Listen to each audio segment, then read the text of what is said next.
Hola amigos, bienvenidos a su programa Identidad Nacional. ¿Cómo están? Yo estoy encantadísimo porque tenemos a un amigo muy querido, mi querido Raimundo Gabriel, el agente naranja, fundador de Rock 101.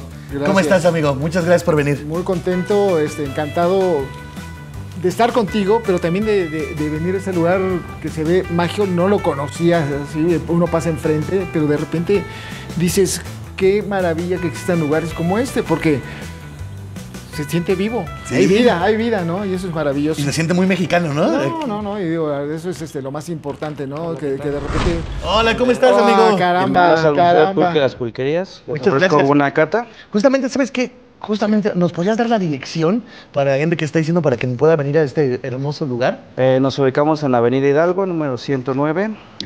Como referencia, estamos a las afueras del Metro Hidalgo. Ah, perfectísimo. Sí. Y junto al templo, porque a mí esa referencia me funciona mucho, ¿no? Junto al templo de San Hipólito. San Hipólito, sí.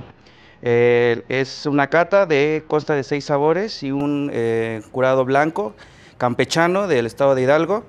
Tenemos curado de apio, curado de frutos tropicales que incluye piña, maracuyá, mango, mamey, guanábana, cacahuate y el curado de temporada que es el de tuna roja, que también se le conoce como sangre de conejo.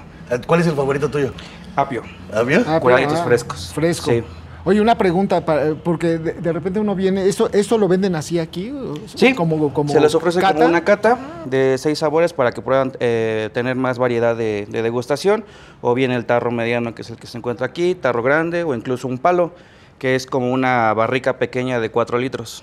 4 litros. Sí, 4 litros, para los más aventurados. Para los que traen ganas. Sí. Oye, aparte, fíjate que aquí una de las cosas que me encanta del museo es que es casi puro rock. Sí. Casi es puro rock todo el tiempo. O sea, estás echándote un pulque con rock. Sí, imagínate que hablar antes de cuando los inicios del pulque, que le dijeran, vas a estar escuchando rock. Y ahorita porque los jóvenes son muchos de los que están viniendo, ¿verdad? Son del público que está empezando a regresar. Las nuevas generaciones, que es lo que se busca, que las nuevas generaciones conozcan la bebida, las pulquerías y todo lo que conlleva la cultura del maguey y el pulque. ¿Por qué? ¿A qué crees que se deba que los jóvenes están regresando? Desde punto personal, yo creo que es una apropiación cultural. Es algo que ya se estaba dejando y pues a mí me tocó vivir esa apropiación de la bebida, de los espacios, de las pulquerías, de las personas que trabajaban en las pulquerías.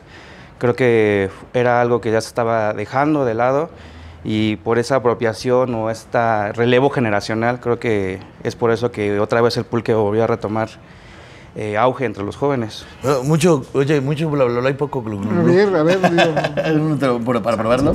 Buenísimo, ¿eh? ¿Qué te pareció ese de manguito? No, está increíble porque de repente, imagino que aquí uno lo ve en toda esta parte de la historia, cómo ha ido cambiando esa cultura del pulque, porque antes eran estos lugares cerrados, donde era una curiosidad asomarte, ver qué había y de repente pasar las puertas cuando ya cumplías la edad y te daban permiso, ¿no? Y descubrías este mundo que parecía oscuro, ¿no? Y es más bien un mundo de fiesta, pero distinto, ¿no? Y el hecho también de que ahora ya hay curados de varios sabores, también acerca mucho a uno. Sí, es rock and roll, es rock and roll. ¿Es rock and roll? Y es que, a final de cuentas, el rock and roll no es la música, es la parte de la cultura, ¿no? Eres rock and roll y tú le puedes decir a la gente cuando eres rock and roll, aunque no te guste eso, pero tienes esa identidad, ¿no? Que eres transgresor, que te atreves a hacer cosas y no necesariamente estás atado a muchas de las situaciones existentes, ¿no? Siempre tratas de dar un cambio, un giro y es cuando te vuelves un ser del rock and roll. Es una cosa bien interesante, ¿no? De cómo el rock and roll se posiciona como una parte de la identidad del joven mexicano desde los 60, ¿no? Sí, sí. O sea, somos de los primeros países en adaptar el rock and roll. O sea, ver que la bamba, ¿no? Que Richie Valens es de los primeros en andar tocando rock and roll y tocar la bamba. O sea, digo, lamentablemente su muerte en Minnesota, pero hasta el norte de Estados Unidos tocando la bamba veracruzana del sur de México, ¿no? Sí. Esa es una historia impresionante. Sí, pero por ejemplo, esa es la historia del chicano que está viviendo en Estados Unidos. De repente hay una historia, por ejemplo, los Locos del Ritmo son el primer grupo mexicano que realmente adopta rock and roll y empieza a hacer rock and roll cantado en inglés. Cuando eran unos adolescentes y todo, ganan un concurso, se van a Nueva York a actuar en un programa de televisión Y de repente hay por ahí un video circulando, luego búsquenlo en YouTube, de Pepe y sus locos, se llamaban en ese tiempo. Y ves a los chavitos, ¿no? Con sus pantalones, vamos, haciendo rock and roll, ¿no? Ya con una batería súper chiquita, y ves a los que después cantaron Pólvora, Tus Ojos y todos esos, cuando empezaban y eran parte de ese movimiento de rock and roll, y esa forma en la que el mexicano, desde esta identidad, adopta lo que sucede allá, va allá y lo hace bien. Sí, que creo que es el trabajo más impresionante, porque después cuando empiezas en esta parte de los 60s, todos los grupos mexicanos a hacer sus versiones, pero sobre todo la adaptación de las letras del inglés al español o al castellano, y además haciéndole arreglos y transformando un poco los arreglos. Hay canciones mexicanas que son infinitamente mejores que las versiones originales en inglés, y es ahí donde viene ese arraigo al rock and roll. Y de repente, pues digo, a mí me encanta que Rafael Acosta, por ejemplo, de Los Locos del Ritmo, el baterista y compositor de Tus Ojos, sigue activo hoy. Sí, es una leyenda de la música, y luego la gente no se da cuenta, porque está a la par de Richie Valens, está a la par de el mismo Elvis Presley, ¿no? Porque en México, sí, porque digo, es de los originadores del rock and roll que hay en México.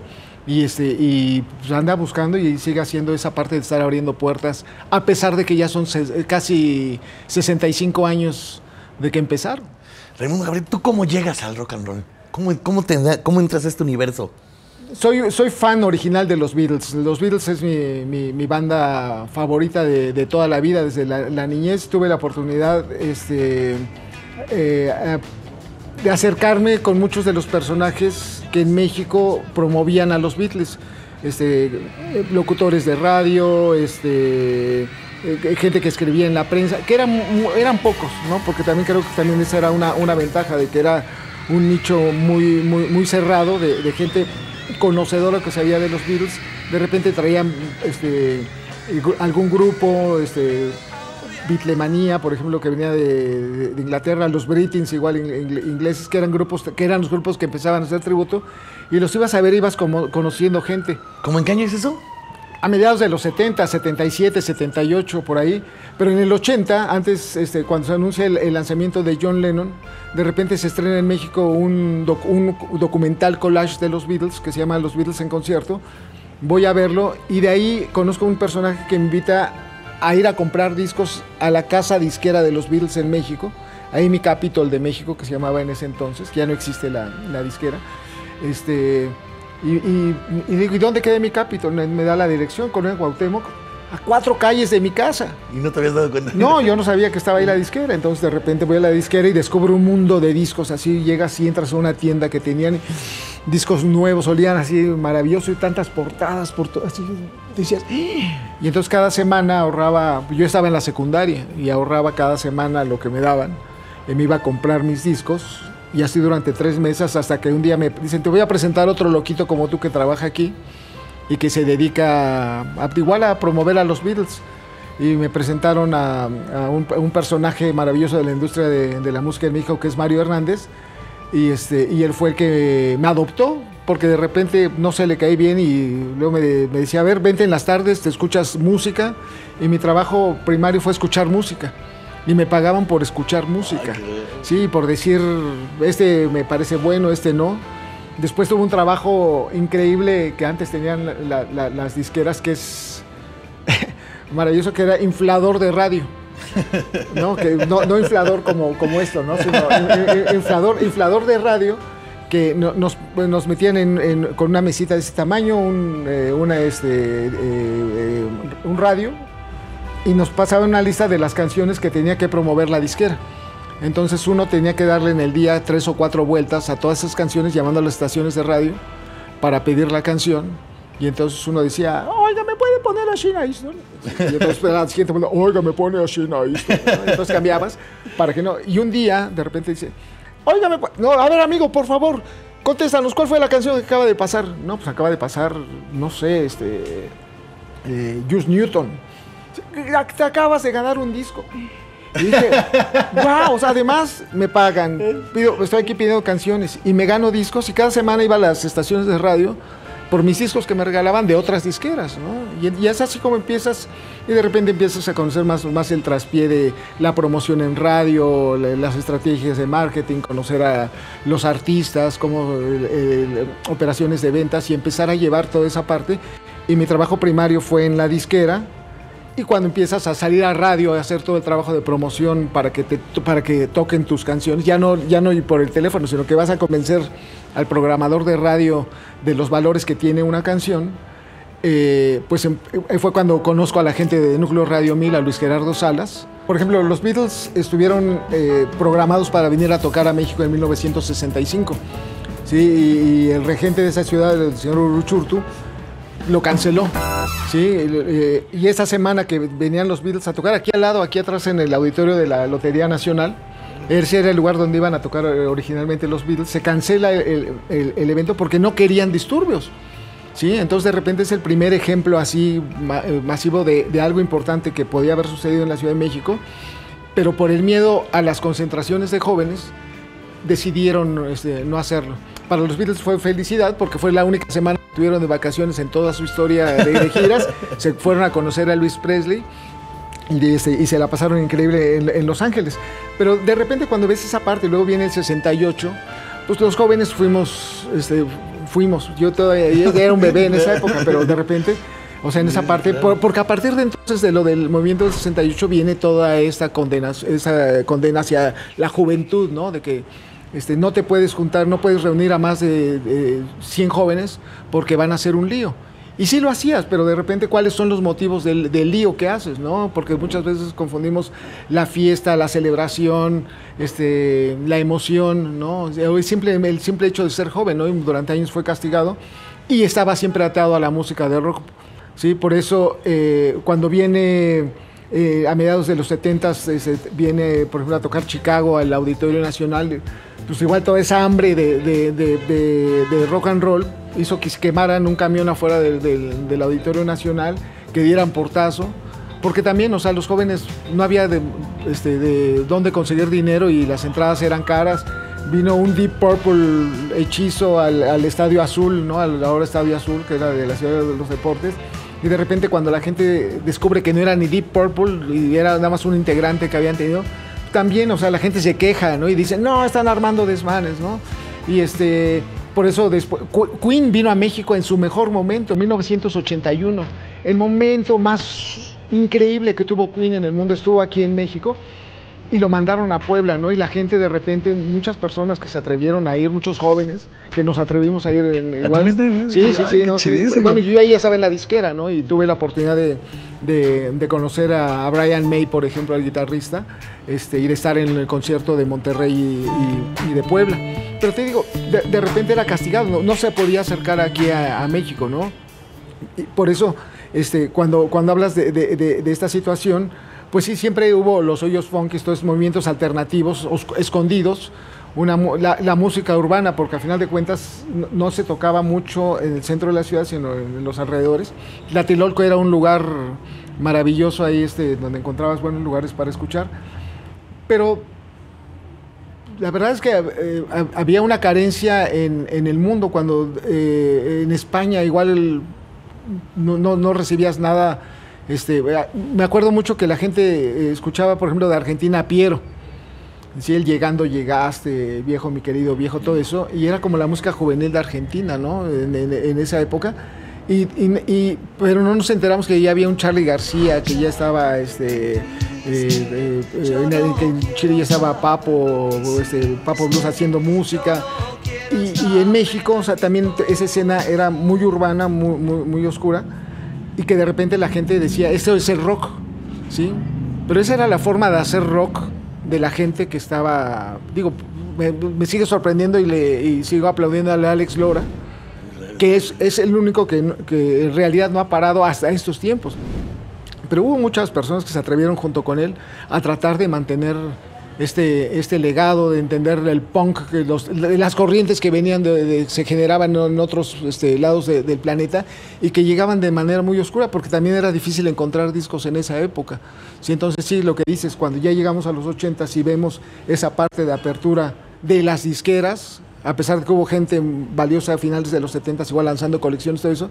Realmente fue en los 80s donde otra vez se apreció el género como tal, pero también que empezó a dar la apertura que hubo en España, la apertura que hubo en Argentina al género. También vino a redondear algo que a mediados de los 80s fue todo este movimiento de rock en español, y que siguen siendo los ídolos de hoy, los de hace 35 años. Mira, por ejemplo, Ricardo Ochoa, ¿no? Ricardo Ochoa, que toda esa escuela de música de Tijuana, de la frontera, sí, que llevó a Carlos Santana de Jalisco a la frontera y aprender a encontrar su estilo de música con Javier Batis, a él lo llevó a brincar la frontera, pero a todos los músicos los llevó a venir hacia el centro. Sí, y entonces de repente te encontrabas grupos súper interesantes como El Ritual, muchos grupos con metales enriquecidos musicalmente, y entonces son los que alcanzan a tener ese momento de Avándaro, de ser los que encumbran a Avándaro, y después ya no dejan tocar. Pero por ejemplo te encuentras un personaje como Ricardo Ochoa, que en los 80s, con toda esta idea de seguir haciendo rock, él viajando a Los Ángeles y todo, y a producir músicos nuevos. Sí, no recuerdo si yo estaba casado con Kenny, la de los eléctricos, se forman Kenny and the Electrics, ya en esa época, pero digo, él produce a Kenny and the Electrics, al mismo tiempo produce a Ritmo Peligroso, su primer sencillo en inglés, Marielito, hace lo que ahora es La Cuca, que en ese tiempo se llamaban, ahora recuerdo de esa canción de I Am the Fox.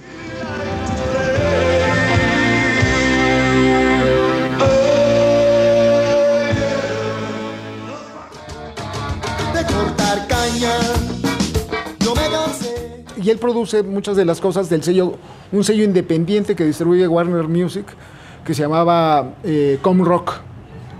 Los clips de Jalisco, ¿no? Que es ahora Rostros Ocultos, con Llegando a la Fiesta, wow, te veo. Él los produce, y de repente te das cuenta que esa música de 1983, 84, cuando ya se edita, es el primer parteaguas que hay de la música del nuevo rock mexicano, en español y hecho por artistas mexicanos, pero sobre todo con un sonido muy decente, ¿sí? O sea, porque lo escuchas, y escuchabas antes las grabaciones y escuchaban grabaciones casi caseras, ¿no? De repente mal la microfonía, la mezcla, ¿no? La gente tenía otros criterios en cuanto a la calidad musical, y Ricardo le vino a dar una sonoridad al concepto de rock.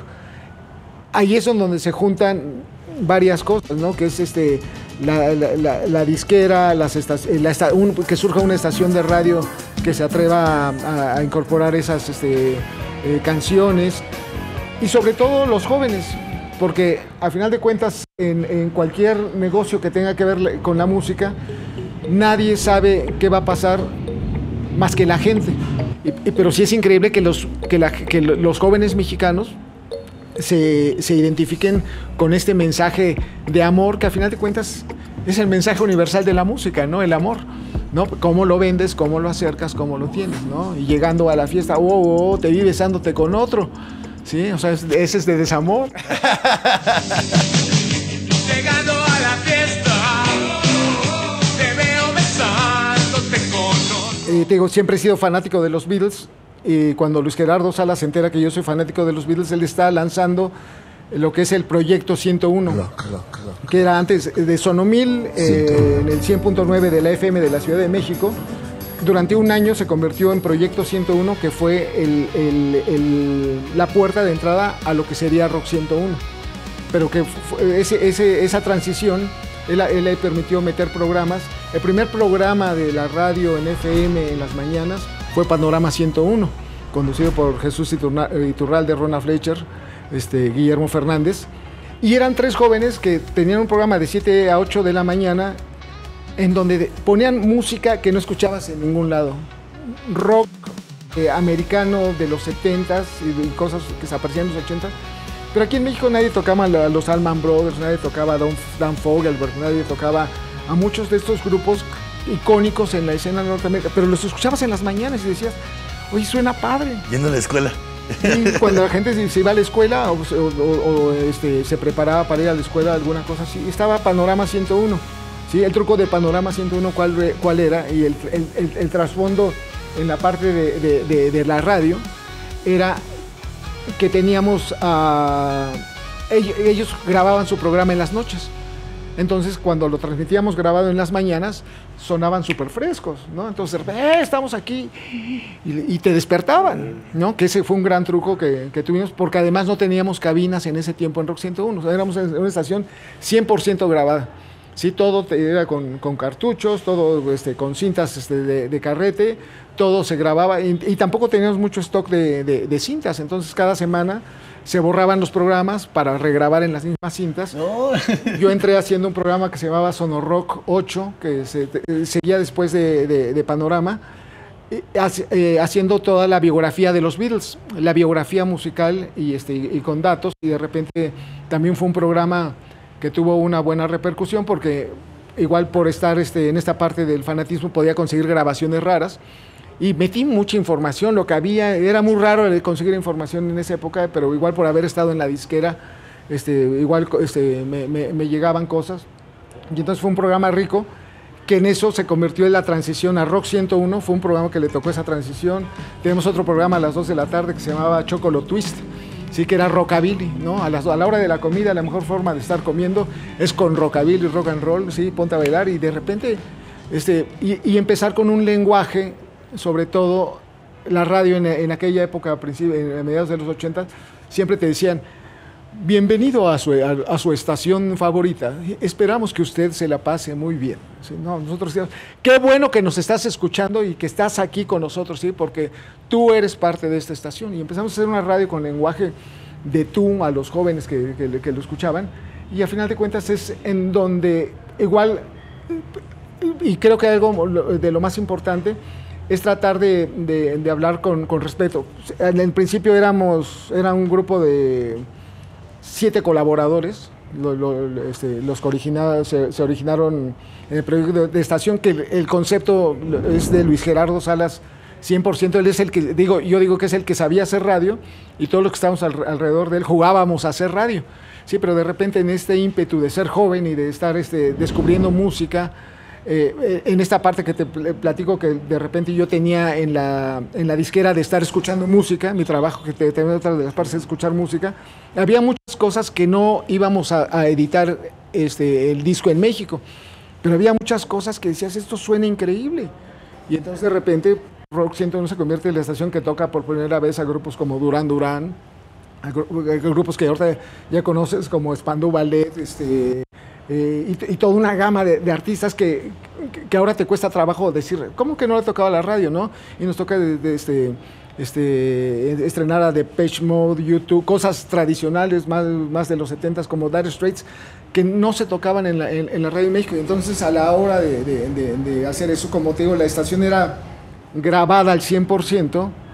Uno de las virtudes que tuvo la estación en esta parte de hablarle a los jóvenes fue grabar una viñeta al final del cartucho, porque grabábamos en los cartuchos, hacíamos un bonche de cartuchos de 5 minutos, 4 minutos, veías cuánto duraba la canción del disco, metías a grabar el cartucho, y ahí en el momento en que estábamos grabando, Luis Gerardo hacía la viñeta donde tuviera el nombre de la canción en inglés, la traducción en español, quién lo producía, de qué disco era, y algo referente a la canción para que a la gente le diera contexto.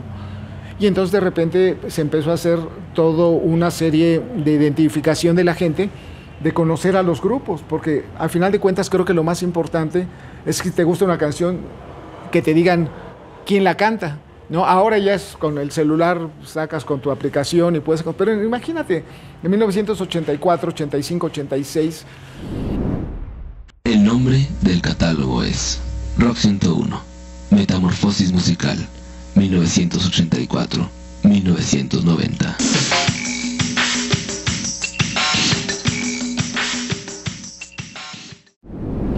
Salió tanta música buena, pero y nosotros nos convertimos en curadores prácticamente, porque había tanta música que no llegaba a México, que la salíamos a buscarla, Sí, y amigos que viajaban nos traían un disco, u otro que regresaba nos prestaba su cassette y copiábamos de cassette, ¿no? Éramos jovencitos, éramos algunos de menos de 20 años y en promedio 21 años los que estábamos ahí. Así empezamos nosotros, porque se fue rellenando la parrilla de programación, porque siempre llegaba gente, oye, quiero hacer un programa de rock ruso. Pues haz un programa de rock ruso, si tienes material, y qué padre, ¿no? Oye, quiero hacer uno de poesía y rock and roll. Ya, pues, y ya empezamos a buscar horarios, y entonces de repente empezaron a aparecer personajes como Lynn Feinstein, Dominic Peralta, Jordi Soler, que vinieron a darle todo una identidad a la estación, de identificación con la gente, porque no éramos una estación de música. Y creo que es ahí algo que siempre nos podemos jactar, porque que después de casi 40 años la gente siga cercana a lo que es el concepto de Rock 101, porque tratábamos en esta parte de respetar a la gente en la inteligencia primero, ¿sí? Pero sobre todo en darle contenidos pues, que pudieran estar en un nivel en donde no se confundiera el rock como género musical, que de repente viene a ser toda esta parte que platicábamos de los que siguen, porque seguían Toncho Pilatos, todos estos grupos que pelearon el espacio durante la década de los 70s y principios de los 80s, seguían haciendo música. Nosotros no los programábamos y era un problema que teníamos, pero es que el enojo de ellos lo transformaban en letras de canciones. Y para nosotros la forma de entender el rock es más como cultura, pero una cultura en donde podíamos tener comunicación con la gente, no reclamo con la autoridad. Entonces... Que era difícil, ¿no? Manejar esa línea. Súper difícil, pero de repente igual, por eso cuando aparecen grupos de España, por ejemplo, recuerdo cuando nos llegó El Lobo Hombre en París de la Unión, ¿sí? Hoy sigue siendo una melodía que cuando escuchas el piano que inicia, todo el mundo, ya es un clásico, ¿no? Pero imagínate en aquel tiempo donde decías, ¿qué es eso? Y la cadencia y el ritmo, y te ponía a bailar y te ponía de buenas, ¿no? Y un dibujo de una escena en París y no sabía si era hombre, mujer, y era algo místico, ¿no? Y de repente empieza toda esta onda española de grupos. Descubrimos, Luis Gerardo viaja a España y conoce a Miguel Ríos, va acompañando al Tri, que el Tri, por ejemplo, Ricardo Ochoa los hace sonar con La Triste Canción a otro Tri, y dejan de ser el Three Souls in My Mind, se convierten en el Tri. ¿Cómo qué año es eso? 1985. Y de repente los invitan al primer encuentro iberoamericano del rock en España, donde lo organiza Miguel Ríos, invita al Tri de México, invita a Charly García de Argentina y a otros grupos españoles. Cuando Luis Gerardo viaja acompañando al Tri a España, de repente descubre una cantidad de rock hecho en España y se trae a Radio Futura, y se trae al mismo Miguel Ríos, ¿no? Del rock, ¿no? Bienvenidos se convirtió en un himno, ¿no? 3 años después lo pudimos traer a la Plaza de Toros en un concierto que después de una lluvia torrencial como estas que están cayendo ahora, sí se pudo hacer el concierto, y de repente tienes ejemplos de esos conciertos de rock que se empiezan a hacer en un perfil bajo, no promocionándolos como rock, sino más bien promocionándolos como el personaje, porque era Miguel Ríos en concierto, no el concierto de rock de Miguel Ríos, porque si no, todavía había esta parte donde había gente que se espantaba, ¿no? en todo eso. Entonces, fue la fortuna de estar en el lugar adecuado, en el medio adecuado, y también con atreverte. En 1986 me contratan en Disco CBS y me dan justamente para manejar todos los lanzamientos de la línea de rock en español que iba a lanzar la compañía. Y mi primer lanzamiento fueron Los Hombres G, Soda Stereo, Enanitos Verdes, Charly García y Danza Invisible. Y de repente con Los Hombres G... Así, o sea, no dices así, o sea, en ese momento lo estabas descubriendo y ahorita es así, no, increíble. Así puedo decirle a la gente, sí, que suena así como de pulque, mamucón. Pero sí, o sea, digo, me tocó ser la primera persona en México en escuchar esos discos de esos artistas, porque llegaron a mi oficina y me acuerdo mucho que pongo el de Enanitos Verdes de la Muralla Verde, así, y cuando empieza la guitarra y la batería, sobre todo, dije, ¿qué es esto, no? Y luego escuchas ¿Dónde lo escuchas? ¿En vivo o lo estás escuchando en acetato? Eran en esa época los discos eran en vinil, ¿no? Y de repente te emocionas, porque en México no se hacía nada de ese rubro, y entonces programas, y me llega el disco de Los Hombres G, que aquí en México juntamos los dos primeros discos y sacamos las mejores canciones, entonces fue como un Greatest Hits el que se presenta a México, pero con el sencillo de Vuélveme a mi chica. Y sí, cuando se lo íbamos a la radio me dicen, no pueden decir, mamón no se puede decir en la radio.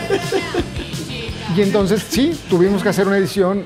Los de Radio Centro, ellos hicieron una edición que decía, sufre Ramón.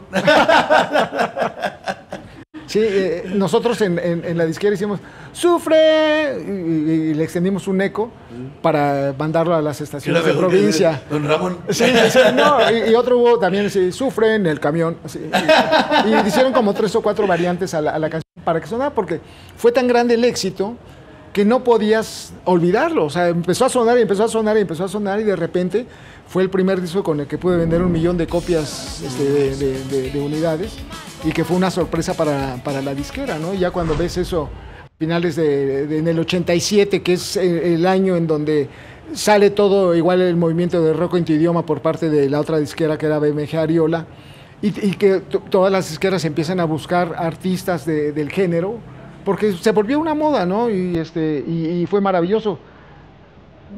Y de repente encuentras anécdotas, ¿no? Aquí en la disquera, por ejemplo, a nosotros íbamos a contar, queríamos contratar a los Caifanes.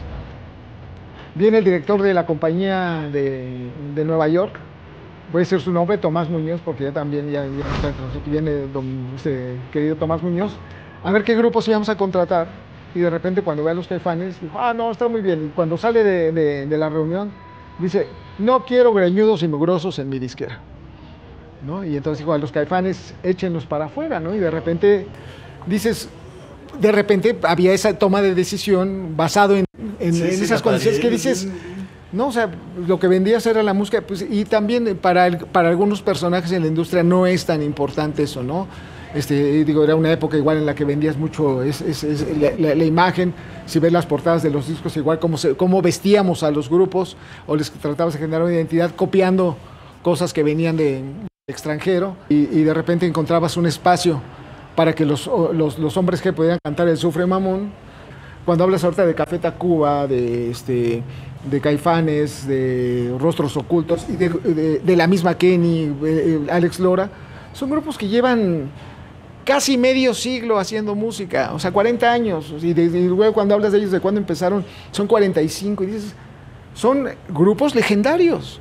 Los Beatles solamente duraron 8 años como grupo, hicieron todo eso, ¿no? Reconozcamos que cuando sale Café Tacuba y todo, y dices, maravilloso, y de repente en esa parte, en Rock 101, fue tanto como empezó a crecer, que dejamos de tocar rock en español y mejor hicimos La Pantera, 590 en AM, se convirtió en Espacio 59, una estación la única estación que ha existido realmente dedicada al rock en español, porque después salió Órbita aquí en el 105.7 y otras, pero también es música en inglés y música en español, ¿no? Que han sido un gran estandarte para la promoción, sin duda, de las bandas en los últimos años, pero la primera estación fue un apéndice de Rock 101 que fue Espacio 59, dedicada exclusivamente al rock and roll.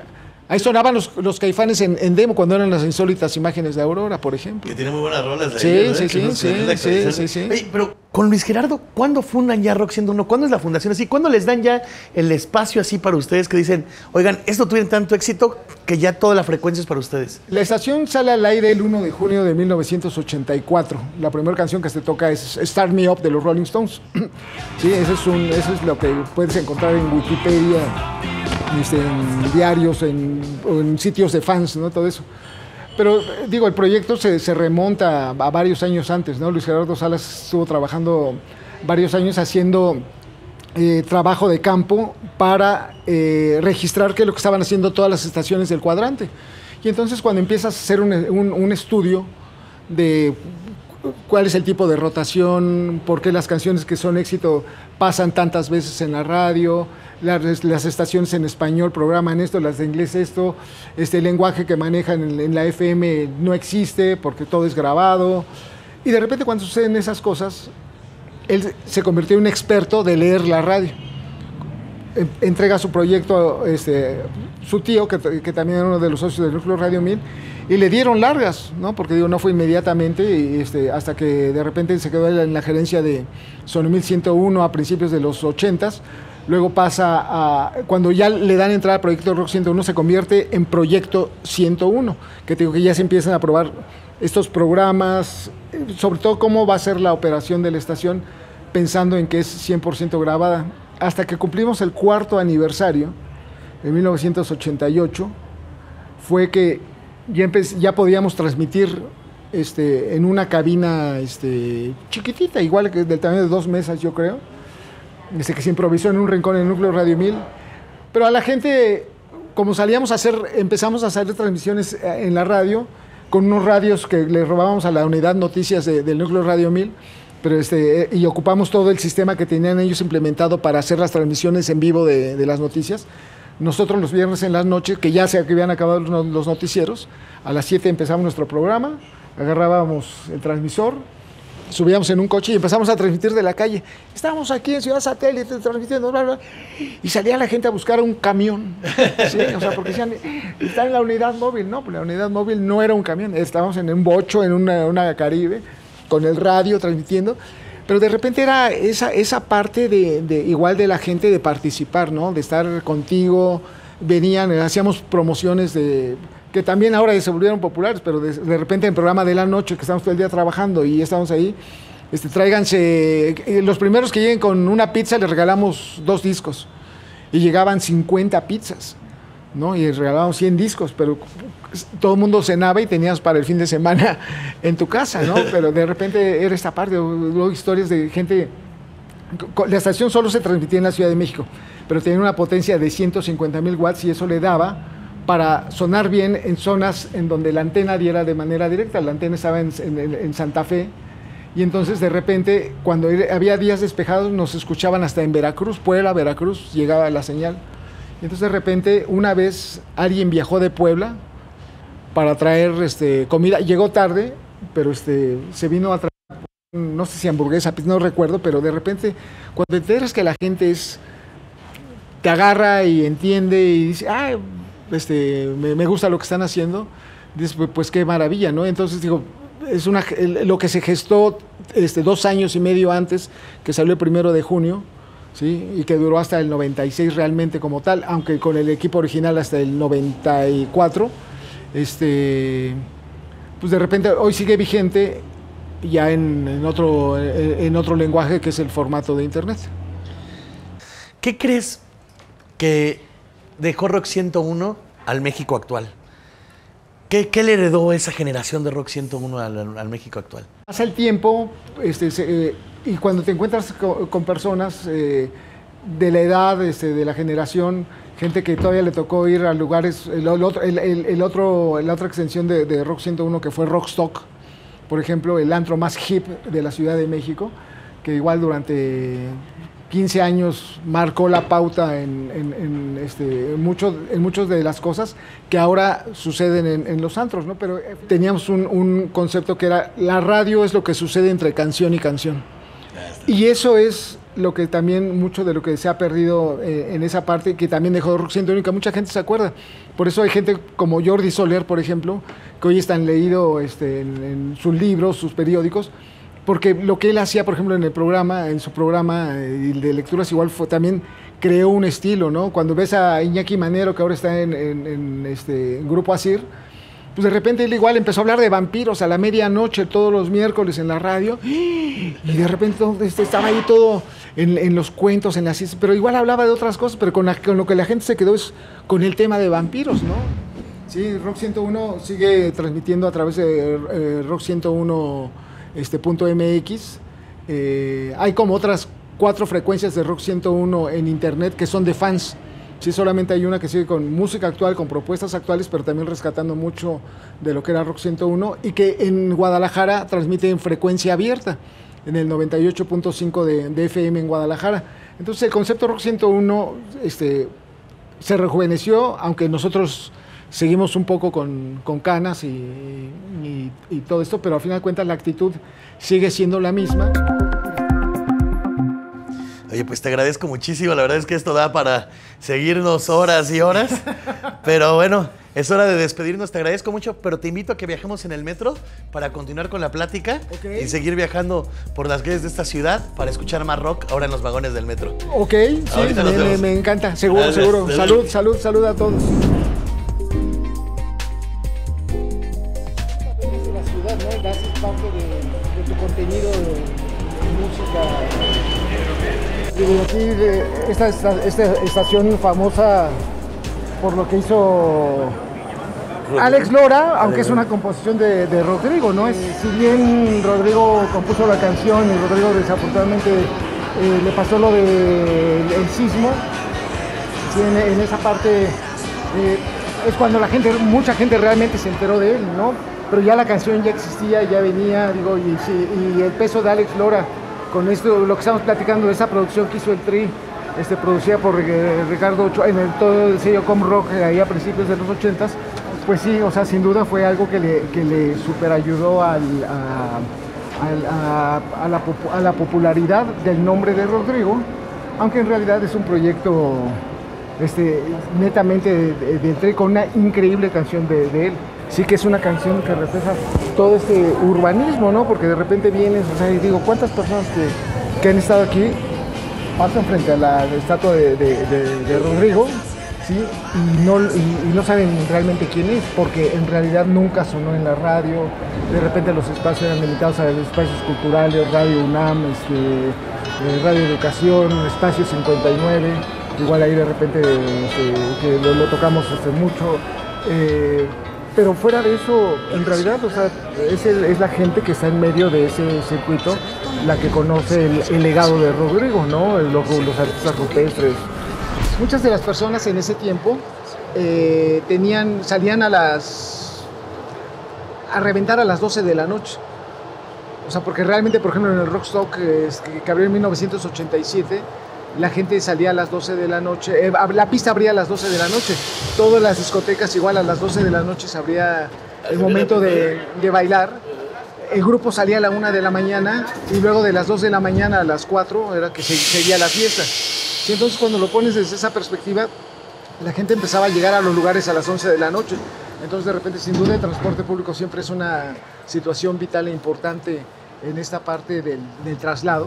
Pero en aquellos tiempos la gente se tenía que inventar de otras maneras para llegar, sobre todo al centro de la ciudad, desde regiones, porque luego me he enterado, había clientes que venían desde Lindavista, que aunque tenían lugares allá como en Tutti Frutti, se venían a Rockstock, ¿no? De gente del sur, que tenían lugares como el Hip 70, el Look, inclusive Rocotitlán, ahí sobre Insurgentes, también se trasladaban acá. O cuando terminaban esos lugares que cerraban entre las 12 y la 1 de la mañana, todo el mundo se movía a Reforma y al cruce de Reforma y Niza.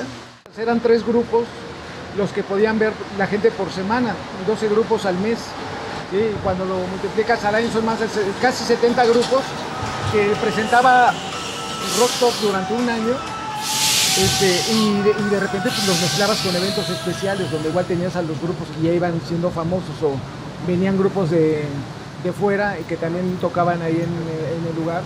Y pues se fue haciendo toda una cultura de la vida nocturna alrededor del rock. Me tocó en una ocasión trabajar con Paul McCartney en Tokio y subirte al metro de Tokio de repente es otra cosa porque ahí el hombre pasa por delante de la mujer, la tradición es muy en favor del hombre y de repente, ya sabes, te paras en la puerta y le dices, ¡pase! No se pase, ¿no? Y ¿cómo no te vas a enamorar? ¿Cómo no te vas a enamorar de una mujer japonesa que te cede el paso, no? Aquí transmitido desde el metro de la Ciudad de México, con esto que es puro, total y absoluto rock and roll para toda la Ciudad de México, la ciudad que alguna vez fue la ciudad más grande del mundo.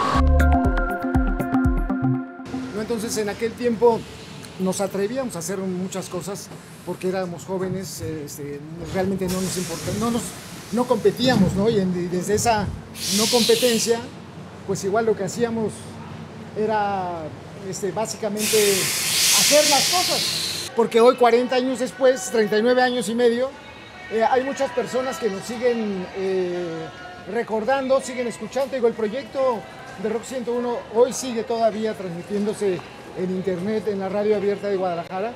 Y hay muchas personas, sobre todo que salieron de la Ciudad de México, se fueron a otras partes de la República o del mundo. Y en esa parte, algo que también está ocurriendo es de que luego te enteras de gente que te escucha en Italia. Aquí creo que lo importante es darse la oportunidad de escuchar, porque algo que no hacemos los seres humanos es escuchar, y por eso es la magia de la radio, porque cuando escuchabas la radio, de una u otra manera te sentabas a escuchar, ¿sí? Cierras la boca, escuchas y empiezas a absorber información, empiezas a aprender, empiezas a entender. Me decía el cantante de Duran Duran, Simon Le Bon, me escribió cuando cumplió 55 años. Me dice, en 5 años voy a tener 60 años. Dice, ¿y sabes qué voy a hacer? Le digo, ¿qué? ¿Retirarte? No, al contrario. Voy a hacer la gira de los 60 años. Y ahorita los ves a Duran Duran en una gira majestuosa por todo el mundo, sonando mejor que nunca. Porque a final de cuentas es esta parte de seguir con la actitud, ¿no? Los jóvenes somos todos, ¿no? Y algo que nos pasó desde los tiempos de Rock 101 y que también tiene toda esta parte que hablábamos de la actitud de la cultura del rock, ¿sí? Es que la gente, no importa la edad, ¿no? Si te gusta, te identificas con alguien, le puedes estar hablando con una persona de 70 años de Led Zeppelin, aunque tú tengas 15, ¿no? Porque el punto de encuentro es el mismo.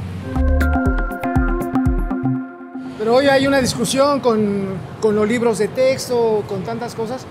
Digo, una manera más abierta y más divertida, y que también la quiero incorporar, es esta parte de la cultura, ¿no? Puede ser a través de la música, de la pintura, de la danza, de cualquier expresión artística, ¿no? Que estamos aquí acercándonos a este famoso monumento para el increíble Rodrigo. De repente dices, si él hubiera seguido, si hubiera quedado en el Bob Dylan mexicano, hubiera sido John Lennon, ¿no? Sí, se hubiera subido al Zócalo a que le hicieran un homenaje o no, y de repente pues es esa parte, ¿no? Digo, la ciudad aquí que dice, ¿no? En recuerdo de Sergio García, Rodrigo, un homenaje de la vieja ciudad de hierro, ¿no? La ciudad que le cayó encima desafortunadamente en el 85, pero que también a partir de entonces construyó un ser inmortal, una leyenda que sigue vigente hoy en la música, y desde eso, cada sábado que vas al Tianguis del Chopo, por ejemplo, ahí en la zona de la Santa María, sí, ahí en Buenavista, de repente hay muchas personas, muchos amigos, muchas personas todavía que siguen vivas, que convivieron con él, y que de repente cada vez que vienen aquí al Metro Valderas, no puedes dejar de decir, fue en la estación del Metro Valderas. Y hay momentos para estar, y creo que la música siempre, como dicen, la música tiene la respuesta, ¿sí? Todo lo que necesitamos es amor, y después desde esa parte, pues todo lo demás que fluya, ¿no? Así es como me encantaría que acabáramos, que dijéramos, all you need is love. All we need is love, sí. Amigo, muchísimas gracias, te lo agradezco. Gracias. Y vamos a seguir haciendo muchas cosas juntos. Seguro. Y nos vemos en el próximo programa. Cuídense.